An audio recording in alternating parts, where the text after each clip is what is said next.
All right, so today is Thursday, April 15th. So for those of you that have done your taxes and met the tax deadline, great. Congratulations. For those of you that have another month to do them, like me, we'll get it done. We got a few days to do that. So I want to welcome everybody to Kiwanis Let's Talk. My name is Sue Peterson. I'm with the Michigan District of Kiwanis, and I am in charge of the education and leadership programs for Kiwanis here in Michigan. And then, of course, we provide a lot of other opportunities, such as this program, for Kiwanians all over the world, which we do for everybody. So I am very excited tonight, and I've got my Michigan State green on because I couldn't find my Butler colors, but very excited tonight to have with us Graham Honaker, who actually has a book that just came out. I'm going to show it to you. It's called The Cinderella Strategy. And Graham is actually a Kiwanis member with the Downtown Indianapolis Club and was introduced to me by our area director, Brad Boyd. And I want to give you just a little bit of background about him and then a couple quotes about his book. And then we're going to turn it over to him and let him take it away for us for this evening. So Graham serves as the executive director of principal gifts at Butler University, where he's in his 9th year. He has worked on various campaigns at Butler, including the campaign for Hinkle Fieldhouse and the Butler Beyond campaign. He serves on the boards of the Milan 54 Hoosiers Museum and Project 44, and is a trustee for the Robert Greenleaf Center for Servant Leadership. He holds an undergraduate degree from Wake Forest University and a master's degree from Indiana University. He lives in Indianapolis with his wife, Sarah, and 2 daughters, Kate and Bella. And you may recognize that he is now the 3rd presenter we have had from the Robert Greenleaf Center.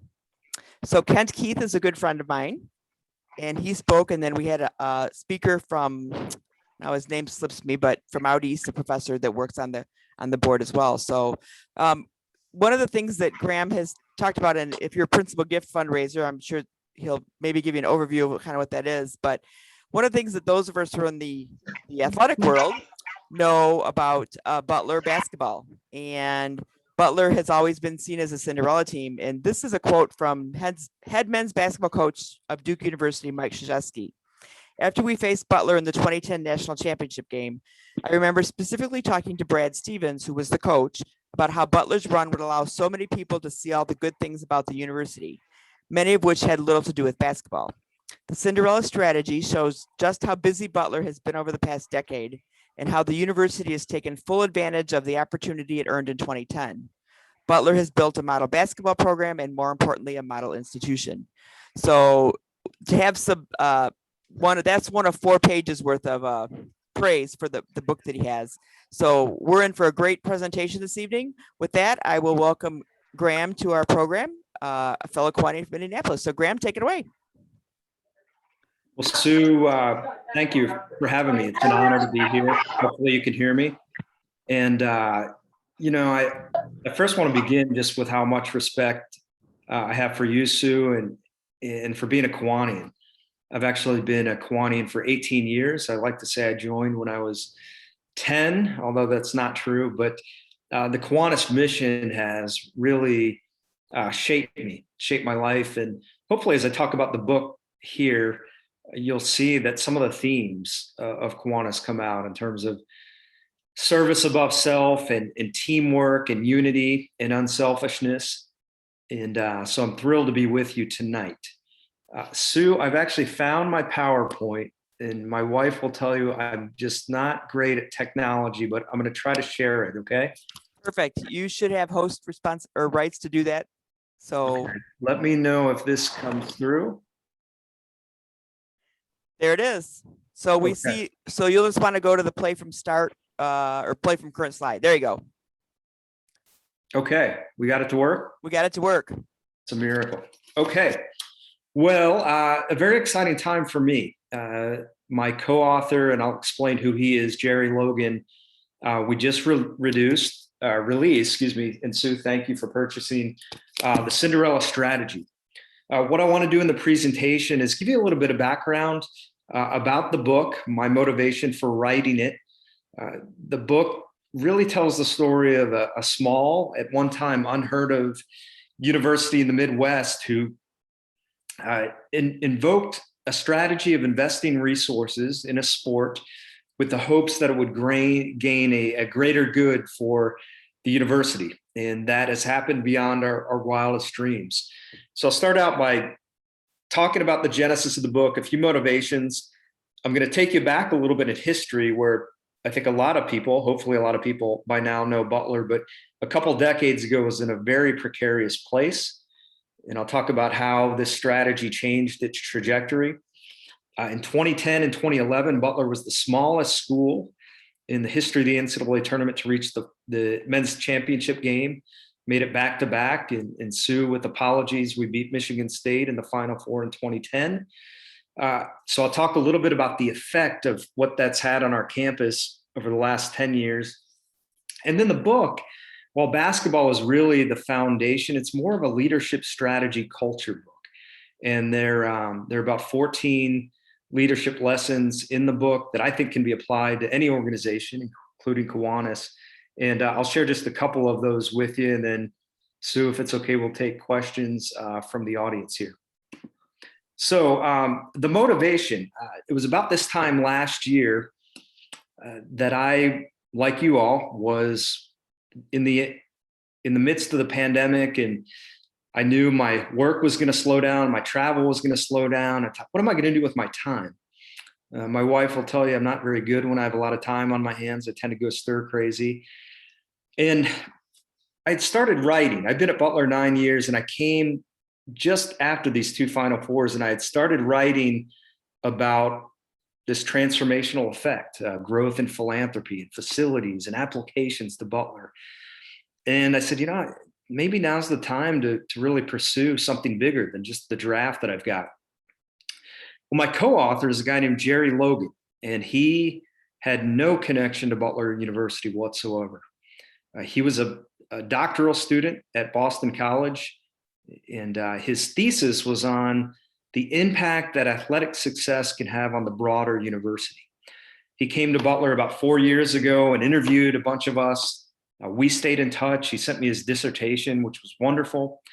And I called him again, almost a year ago. It's kind of hard to believe how fast the year goes and where we ended up with the book. But I said, why don't we take your work and my work and combine it and see where we get to? And long story short, again, the book came out about a month ago. I'll put the link here in the chat. And I guess the rest, as they say, is history. So what is this book about? Again, it is about how a university, be it basketball, football, whatever that athletic endeavor may be, where success can really elevate a university for the greater good. We studied how what's called the halo effect, how again success can bring great notoriety, great philanthropy, great momentum to a university, and that was the case here, really with Butler. I want to take you back a couple of decades because again, many of you may know Butler now, and hopefully, we've gained some publicity around our basketball program and around the school, more importantly. But back in the 1980s, we were really struggling. We had an image problem. In the 1980s, Butler was struggling financially, struggling from an application standpoint. We did a self-study and found that not many people outside of Indianapolis knew who Butler was. We were known locally for having a good pharmacy program and dance program. But if you went outside of the borders of Indiana, you probably didn't know where Butler University was. The campus was in disrepair. We called it a drive-through campus. You drove through quickly and you got out of there. In our flagship program, basketball had also been really down for a number of years. We had not made the NCAA tournament since 1962. There was a thought of leaving Division I athletics. In 1989, we had 15, so twice as many people on this call than we had paid season ticket holders. And that's not that long ago if you think about the 1980s to where we ultimately ended up. Financially, we were having a hard time. Our enrollment was down.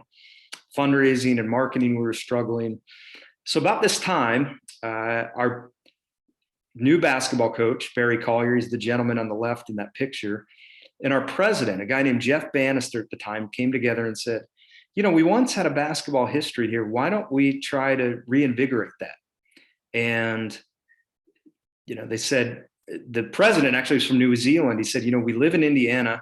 Basketball is pretty important here. We have this unique resource in Hinkle Fieldhouse, which you can see the field house in the background of the picture, that was built in 1928. If you watch the NCAA tournament, a number of the games were held there.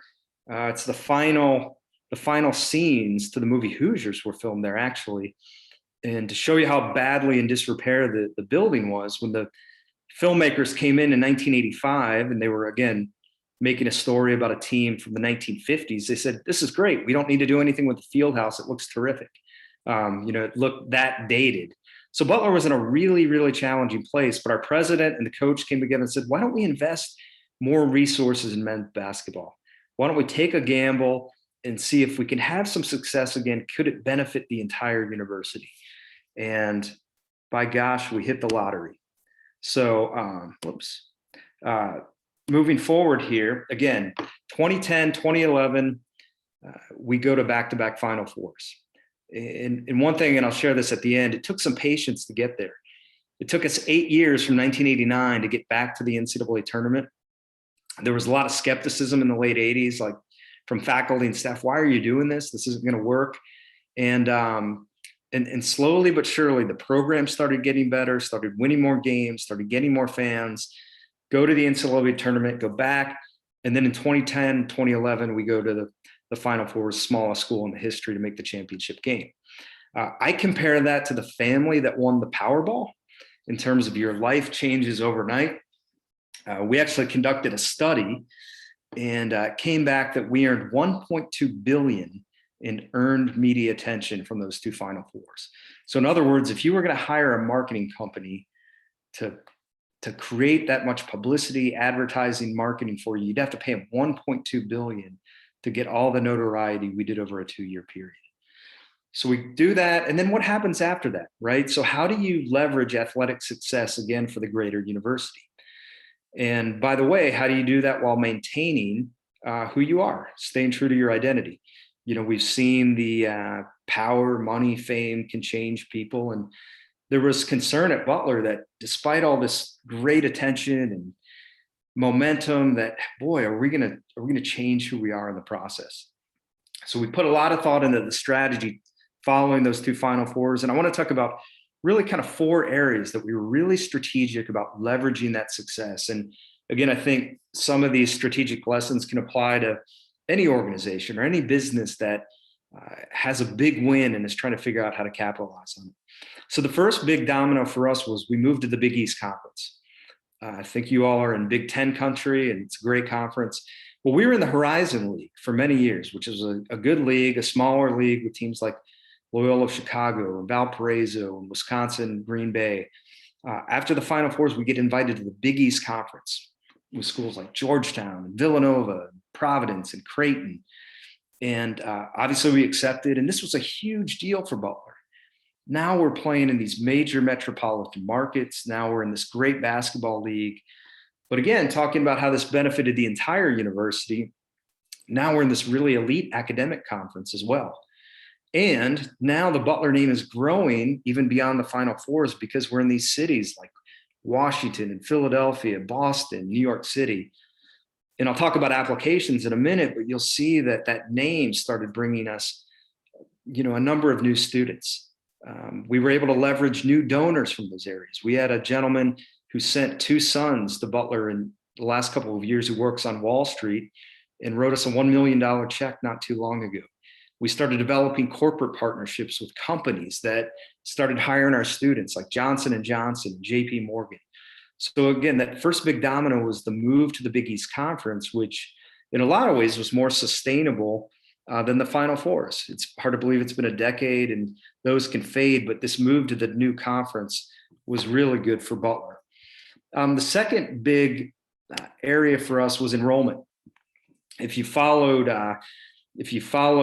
higher education in recent years, you know that it's not been an easy time, even before the pandemic, with financial matters, with colleges struggling with applications and admissions, and the notion, not one I espouse, but that does a 4-year degree really matter all that much? Butler, we've burst at the seams from an enrollment standpoint. Our applications have more than doubled. When I started back in 2012 here, we were getting about 6,500 applications. We're now getting close to 17,000 a year. Even in the pandemic, we brought in our third largest class ever. And the demographic also shifted. When I started here, again, 9 years ago, we had about 60% in-state, 40% out of state students. Completely flipped. And a big reason is, again, that notoriety. Now we have more students coming from the Northeast, more students coming from the West Coast. So that notoriety, again, was a big gain for the university as a whole in terms of the applications. Philanthropy, that's what I do at Butler. I'm on the fundraising side. I joke I should send those teams a thank you note every week because they've made my job a lot easier. Over the last decade, our endowment has grown $100 million. It's almost doubled. We've had 3 of our best fundraising years on record. We averaged about 19 million a year in the years immediately following the Final Fours. The last 5, 34.7 million a year. In 2016, we received our largest gift ever at the university from a family that had a rather tenuous tie to Butler. The couple who made the gift didn't go to Butler. Their children didn't go to Butler, but they were so impressed with Butler's rise as an institution and felt their values mirrored the values of Butler, and they invested $25 million to name our business school. So that was a really good day as a fundraiser. And then finally, infrastructure. Those of you who follow higher education, I know, Sue, you do, facilities matter. We've been able to add 1.2 million square feet in new facility space in the last decade, primarily from fundraising momentum to build these buildings as a result of the men's basketball program in the Final Fours. We've added new residence halls, a beautiful new business school building, which you see a photo there, a new science renovation, and then Hinkle Fieldhouse, that famous old gym, we put $45 million into renovating. So if they ever do a sequel to Hoosiers, hopefully they come back in and don't make that same comment. But we wouldn't have been able to do we wouldn't have been able to have the success we've had in these 4 areas without the momentum gained by that risk back in 1989. And so it's really paid off for us. But again, if I leave you with one message, it's how athletics, which some people think is not a great thing in universities, in this case really has made this university a better place. So again, there are about 14 leadership lessons in the book. I'm going to share just a couple of them with you, and then I'll take questions. The first one, and again, I wrote the book. One of the reasons I wrote the book is that I'm a junkie on leadership books, and there are a number of books on companies like Starbucks and Marriott and Southwest Airlines, but you're hard pressed to find a book where you can learn something from a university, learn about how they managed success and leveraged it, and where you might learn leadership from a university. So we thought that might be a unique angle here. So again, we think some of these lessons really apply to just about any organization. The first lesson is give your best player the ball and get out of the way. That player shooting there is named Bobby Plump. You may not know him, but he was the person who the character Jimmy Chitwood in Hoosiers was modeled after. And so he's a good friend of mine. He's now 85 years old. But the point here is our athletic director is a guy named Barry Collier. And one of the challenges we've had at Butler is our coaches have done so well that these bigger schools come in and they steal them. So we've had 6 coaches over this span since 1989. Well, we've been able to sustain that success because Barry is has such a keen eye for hiring the right person. And at some universities, the president will intervene and the board of trustees will get in the way. And our president and our trustees, they trust Barry to make the right hire. They get out of the way and give him the ball. And I think in many organizations, we need to realize when a person has a specific talent and give them the freedom to do what they do best. Next lesson is this: institutional patience. I think this is more important than ever now in the world we live in, where show me the results now. If you follow the story here, it was not an overnight success. It was a long journey from the mid 1980s to where we find ourselves now. And it was patience. Again, we didn't have that overnight success in men's basketball starting in 1989. It took time. We didn't get back to the NCAA tournament until 1997. We quote a faculty member in the book who says a lot of the faculty laughed at this whole notion that we could become good again in men's basketball. So you have to have patience in the long haul. A lot of times now in athletics, you see a coach getting fired after 2 or 3 years. They don't give that coach the opportunity to succeed. They're not patient with their strategy. And so again, I think this is an important lesson, be it Kiwanis or your company or an athletic program, that you can't always get to the moon overnight. You've got to have patience, and you've got to believe in the strategy that you set out on. Last 2 lessons before I close it up here. That gentleman, his name is Andre Lacy. He is the person who donated $25 million to Butler. It was a really good day, like I said. And again, he didn't have much of a tie to Butler. He didn't go here. Family didn't go here. And he was asked over and over again after that announcement, why did you give $25 million? And he consistently replied, they asked me. And this lesson may be more pertinent to those of you in sales or fundraising, but it's a reminder that at the end of the day, whatever it is that you're seeking, you have to have the courage to make the ask. And it's a good reminder for me every day as a fundraiser that you can do all the right things. You can build a relationship and have events and bring people to them. But if at the end of the day, you don't ask exactly what you're looking for, you'll never know what might be on the other side of that question. A funny aside, Mr. Lacy actually went to Denison in Ohio, and the following week, our president was speaking and said, I think there's a fundraiser at Denison who might be in trouble this week. So I always thought that was humorous. And then finally, and I think this is something that does really apply to Kiwanis, is complacency is the enemy of innovation. You may say basketball is not an innovative strategy. I would argue that it was in our case, but in the 1980s, we needed to take a different direction. And, you consistently see organizations that wait till it's too late to make changes. And I'm grateful Butler decided that, and we're still working on that. There are 4,000 different universities across the spectrum, and we were constantly working to differentiate ourselves.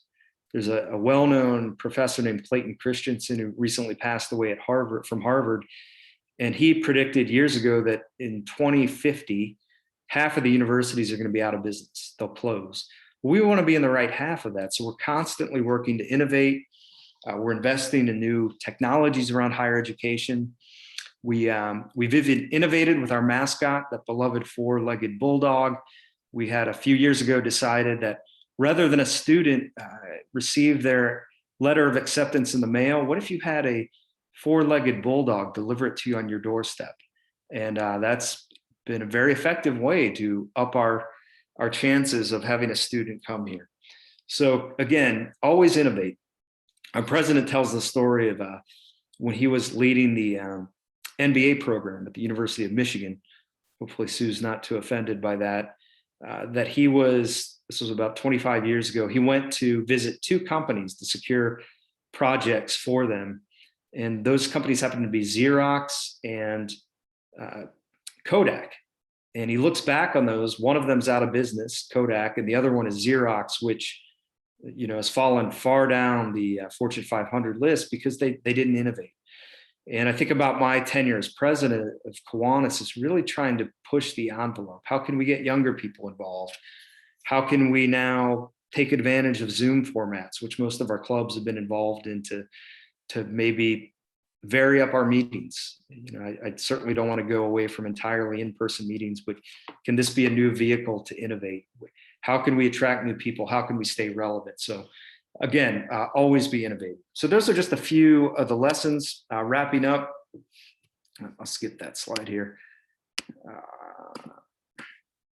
Wrapping up, the book is now available. I will put the link here in the chat through Pediment, Barnes & Nobles. It just reached Amazon. We've been very blessed to have a number of great endorsements. Mike Krzyzewski, the Duke coach, Jim Nance from CBS Sports, Greg Popovich, the coach of the San Antonio Spurs, and many others have endorsed the book. And finally, we're going to be donating some of the proceeds to an organization called Project 44. One of the great players on those Final Four teams was a guy named Andrew Smith, who passed away at a young age, at the age of 25 from leukemia. And his widow has started an organization called Project 44 with the goal of saving 44 lives through bone marrow transplant. So, Sue, hopefully I didn't go over time. Again, I'm honored to speak to you tonight, and I'm happy to take any questions that you have. No, you did great. If you want to go ahead and take the presentation down, you can see everybody, and we'll be able to see all the everyone that's here. Once I get all the book finalized, I'll be able to give you the other, 10 leadership strategies, or the other strategies that you have in there. And I think that the one comment that you made about ask, that you talk about, we all know in the fundraising world, you do have to ask, right? People aren't just gonna, for the most part, just give you money, but it's the same in the Kiwanis world. We have to ask, because people aren't gonna, if we don't ask someone, we don't really know, who's gonna be in, who we're gonna invite. So we do have a couple questions here. So if there's anybody else that has other questions, feel free. We'll open it up. You can ask questions to Graham specifically, or if you want to put them in the chat. So the first question I have is, with the changes at Butler over the past 10 years, have you added any new areas of study so you are known more than a school of pharmacy and dance? Yeah, great question. We have, and I think for us too, this goes back to strategy. We have a fine finance and accounting program and other programs, but we know it's very hard for us to compete with, say, University of Chicago in finance. So we look at the programs that differentiate ourselves. One of them is insurance. I don't know if anybody's in the insurance world, but it's a phenomenal world of opportunity right now. And so we created an insurance program in the last decade.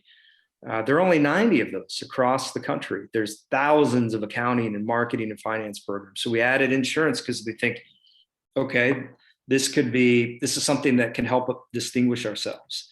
And we've got undergrads coming up to 6 figures right now. So I kind of regret I didn't go into insurance as an undergrad. But we have insurance. We've added a online master's program in management. We've added some additional programs in our College of Communication. So yes, and by the way, I should mention, going back to maintaining who you are, despite all those applications we were getting, we drew a hard line a decade ago to say we weren't going to go above 5,000 students. Because if we did, that would compromise who we are. We're a small school. Michigan State probably has dorms bigger than Butler. And so we wanted to keep that intimacy. So while we've added programs, we haven't added a ton, but we tried to add them where it makes sense for Butler. You're correct. We do have some of our halls are bigger than Butler. So, it's for those of you that are not familiar with Michigan State, actually houses 15,000 students. So that tells you the difference there. With the strategy of institutional patients, how can we make that work for Kiwanis when we change leadership every year? Boy, that's a great question. Are you talking about the international level or say at a club level? I think it would fit either level. Our clubs change every year. Greg, do you have you want a specific area or? No, it's one of these things where sometimes you have people that are say it's my year of leadership, so we're going to do this, and then next year it shifts gears. So it's hard to be patient when you're always shooting at something different. Yeah, I actually just finished my presidency, which was quite a year to be president. And I guess what I would take from it, I think there's got to be a lot of trust between that new president and the club members, that they, I don't like the term micromanage, but that they're going to give you the reins and believe in your leadership, to trust, say, hey, he or she may be making a a few changes, but I believe they're trying to do it for the best. They're trying to better the organization as a whole. And then I think from the leader's perspective, you've got to listen. My approach has always been to go in and listen first rather than just say, hey, we're doing this, that, and the other. But I think really there's got to be a mutual trust between the leader and the group. And I'll share with you, it was not an easy year for me. I mean, right when the pandemic broke in April, I decided right away that we had to go virtual before I think, a number of other clubs in Indianapolis did. And I got some pushback. I got some people who didn't think COVID was a huge deal. I got some really scathing emails from a gentleman who had been in the club 44 years and had attended lunch meetings in person every week. And it was hard, but I was trying to think about what's the best thing for the entire club. And I wanted to put health first. And, there are probably a couple people who still disagree with that decision. I didn't lose any sleep over it. I thought it was the right decision to make. So ultimately, while he disagreed with me, I still hope in his heart he thought he's trying to do the best for the organization. And I think if you have that mindset, you have more patience than you would saying, well, he or she is just in this for themselves or their ego. Hopefully that makes sense. I mean, it's a challenging question, and that's the best I can do to answer it. Just to expand it, it's at the district level or sometimes club levels, you put together a strategic plan. And so how can you help ensure that whoever is taking leadership is following that district plan rather than and holding that versus going off on their own and doing something entirely different for that year? Yeah, and I do think you've got to be accountable. You've got to keep them accountable if they're driving the train way too far off the tracks, certainly. Graham, and is your club now meeting both virtually and in person, or are they still just virtual? We are finally going back to in person the start of May, and I think we're still going to only do one meeting per month, and then we're going to slowly ramp it up. Hopefully the cases have been better in Michigan. Indy's been a really hot spot for COVID. And so, it's been unfortunate because I missed the camaraderie, and I tried to explain to that gentleman, like, trust me, I want to be meeting in person. I don't like this decision.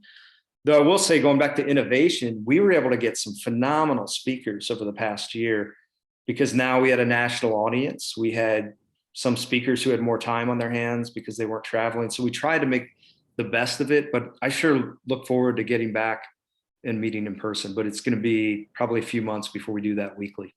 And I think that's what has happened with us for these type of programs. We have been able to bring speakers in from all over, like yourself. I mean, for you to be able to join us in other clubs. And we've had several speakers like Dr. Ken Keith actually lives in Hawaii, so, I mean, he wasn't going to be in town anytime soon, but was willing to, to Zoom with us. And of course, Tony's with us from Australia. So we've been able to, have others join us as well.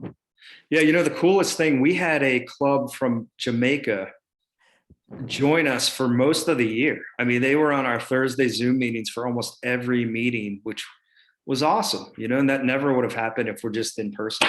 Right. I'm sure that there's some people here that would be happy to join your meetings. We can get that information out. If people are, hey, I listen to people all the time. It's like, I've been to so many meetings. I'm like, yeah, from the comfort of your home, right? Yeah. Gosh, an extra penny. We'd love to have you. Yeah. What about, what would you say is the Final Four equivalent for Kiwanis? That's a great question, David. I've never put it that way, right? What's the Final Four equivalent for Kiwanis? Boy, that is a great question. It's probably not going to happen anytime soon because I'm a believer that, unfortunately, bad news gets all the press. Right. But the Final Four would be, I don't know, pick your paper, the New York Times, the Washington Post, or whatever news channel you watch, would be a massive feature on all the good that Kiwanis does. I mean, we struggle to get our own paper to cover the things we do. And I actually pushed hard on our club this morning that we've not paused in the pandemic, and I'm sure you haven't either, of trying to help organizations. So for me, it would be, maybe it's a number of publications finally taking a break from all the negativity in our world and saying, here's an organization that day in, day out, week out is making a difference. That's a great, that I agree with that. I think that, I'm not, I mean, we've all had some clubs where they've, slowed down a little bit or, really didn't get into the Zoom world. And, I think about all the projects that, I've heard about that our clubs are, still doing all the project work, right? We're still doing it. We may not be doing as much of the hands-on work, where we can go to the schools or do the reading, but, people have transitioned and said, okay, I'm going to read my book on Zoom.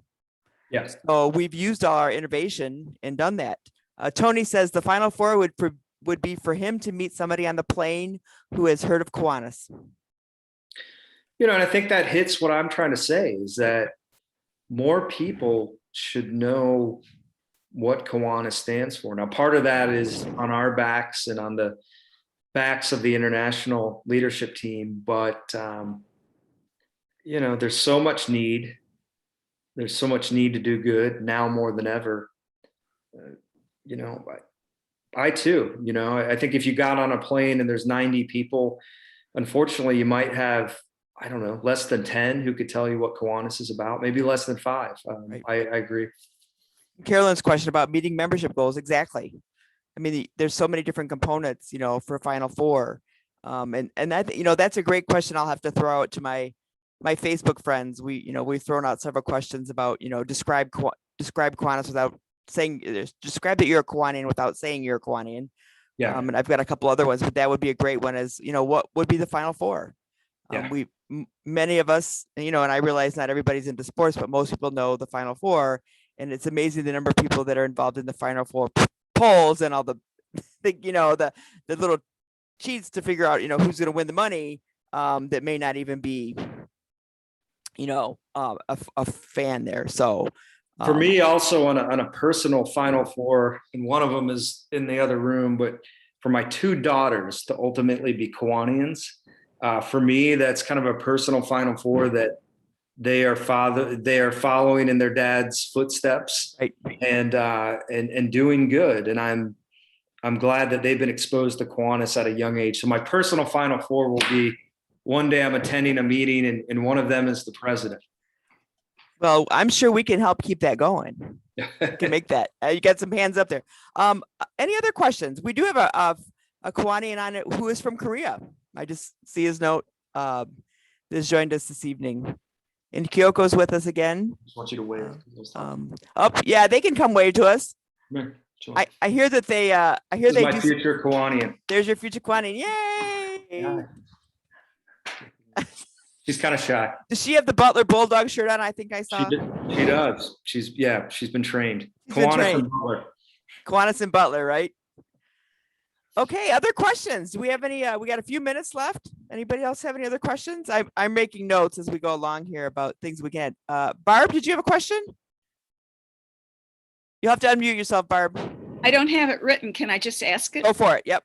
Okay. So, Graham, did all the faculty ever realize the power of what you had done, that it was a good strategy for them as well? Or how did the faculty and staff come around? Boy, that is a wonderful question. And Sue, if you'll give me maybe a minute or two to answer that one. Go for it. A lot of skepticism at the onset, and probably today there's still some skepticism. And I didn't write the book to make money. I wish all 1,000 faculty and staff on our campus would read the book to really see how this has benefited Butler as a whole. Like I said, at the onset, there were a lot of faculty that laughed. And then there was, again, the Powerball analogy. It's like this amazing thing that happens to you, but there's kind of a fear of moving into this whole new life and world. And there was a faction of our campus that didn't They were content being kind of the relatively unknown school tucked away. So then now you have all this publicity, you have money coming in, and wow, will money change us? And you have bigger expectations. You know, the faculty now have bigger class loads. The admissions staff has bigger responsibilities. Fundraising, I can tell you firsthand, the expectations went up big time. And, you know, that change is hard. Even good change is hard. One of the lessons, my co-author hates it when I give away all the lessons because he says nobody's going to buy the book, but it is also when you make a big change in an organization, you have to have a collective acceptance of that change. It's never going to be 100%, but you know, if you can get 70, 75, and slowly but surely, I think we've gotten there. And I think a key component of that is communication from the top down in terms of a president who's done a really good job of saying, hey, you may not be a basketball fan, although I would argue that if you're not a basketball fan in Indiana, you probably need to move, but that's my own personal take on it. But that, hey, if you're not a basketball fan, that's fine. But I want to articulate to you how moving to the Big East is going to be good for us. New facilities, more application, more notoriety, more money coming in. And, you know, so I think we're still working on that. And then finally, the other thing is, again, staying true to yourself. From a basketball perspective, if you follow the game, and I'm not knocking this, if there's a term called one and done. And if you're not familiar with that, that's where a player comes, stays 1 year, and then goes to the NBA. We probably had a chance to go that route after the 2 Final Fours, but that wasn't who we were. We were a place where players came, they went to class, and for the most part, they graduated. There's a famous story, the day of the national title game in 2010, which happened to be played here in Indianapolis. Our players went to class the day of the game, which was almost unheard of. So that was our brand. Well, if we strayed too far from that brand and started recruiting kids who were coming for a year, leaving, not graduating, I think you'd have a lot more, Barbara, pushback from faculty that you've really left your identity behind. But we haven't done that. You know, we haven't done that. So it's a long-winded answer. We're still not 100%. We'll never be 100%. But I think it's articulating how this benefits the greater good. Right. And I will speak and say that I know here at the university, you know, I've been told many, many times by professors that, you know, we're an educational institution, you know, we can't, you know, place all our emphasis there. And I'm like, I agree with you. We are an educational institution, but those donors that are providing that money to you or doing the underwriting are helping to pay for the buildings where you can do your research, because you may not be getting it from, you know, from other places. So it's a significant balance that you have to make with making sure they understand that. And, you know, like he had a major donor, a $25 million donor. Those don't come around very often, you know, and you have to pay attention to both sides of the case there. You know, for us as well, with being a basketball school, I know there are a lot of people that put money into the school, but I also know that goes to pay for facilities and the infrastructure of those programs. Yeah, one last thing at the end of the book, it's where my co-author will really get mad if I'm telling you what happens at the end of the book, but I have a line with Butler. What happens if we don't go to those 2 Final Fours? Where would we be right now? Because the pandemic has been so difficult. I mean, it's been difficult for the Harvards and the Stanfords. So where would we be right now if those 2 Final Fours don't happen, if our endowment doesn't jump 100 million, our applications don't go through the roof, if we can't invest in these facilities, if our name starts to fade away, again, whether you like, you know, we kind of look back now with nostalgic pride on those, but also there's like a, whew, thank goodness, you know, where would we be right now in this pandemic without those things happening? Yep, I am with you.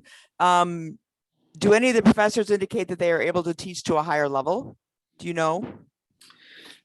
So interesting. Again, we do some deep analysis in the book. Because of the increase in applications, the quality of students we actually studied this. There was a 100-point jump in SAT scores over the last decade, and GPAs went up.